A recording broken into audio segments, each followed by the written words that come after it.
Well, it's time for some more Plotinus using the Stephen McKenna translation in the Penguin Classics edition. But I think I'm going to keep this real short, nothing systematic. There's just a few observations I want to make on, in this edition, page 56. But we're in the eighth tractate or eighth treatise of the first Aeneid of the Aeneids of Plotinus. And let's just get a working understanding of some things he says about evil. This is really important in other characters like Augustine, Aquinas, Boethius. Evil, it turns out, is not a thing. It's a lack of a thing. Evil is a lack of good.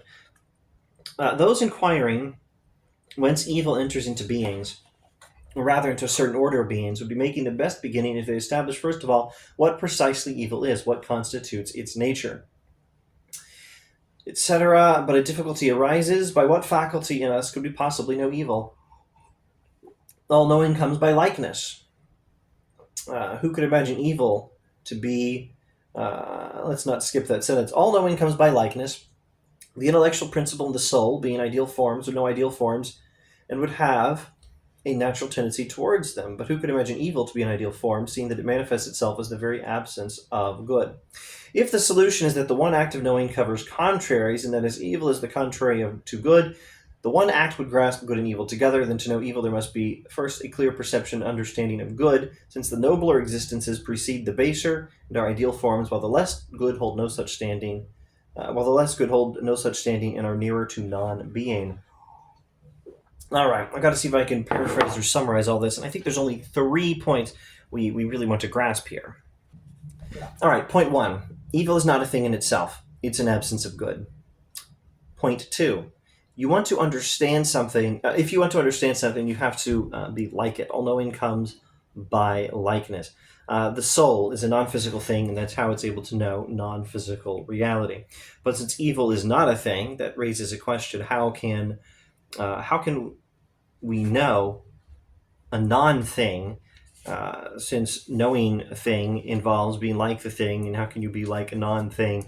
Well, the answer is sometimes you know a lack of a thing just by knowing the thing that is lacking. You know something about cold by knowing something about heat. You know something about dark by knowing something about light. And you know something about evil by knowing something about good. So if you really want to understand evil, you have to understand good. And evil is understood, this is our third point now, evil is understood by good. Evil is understood by knowing good, and it doesn't work in the reverse. This makes me think of, I believe it's The Two Towers, isn't it? It's not Return of the King. No, it's The Two Towers, the book. They sort of mixed this up a little bit and abbreviated it terribly in the movies. In the book, Gandalf can understand Saruman, but not vice versa. Good can understand evil, but not vice versa, because evil is not a thing in itself, but a lack of good. And you can't understand a lack of something without understanding the something. And so you just can't do it backwards. You have to know good in order to understand evil, and it doesn't work the other way around. All right. Yeah, that's enough. These are ideas that are taken up in any number of Christian medieval philosophers that I like: Augustine, Boethius, Aquinas. And I don't want to say it's only them. I'm sure it's many, many others. Those are just the ones who come to my mind.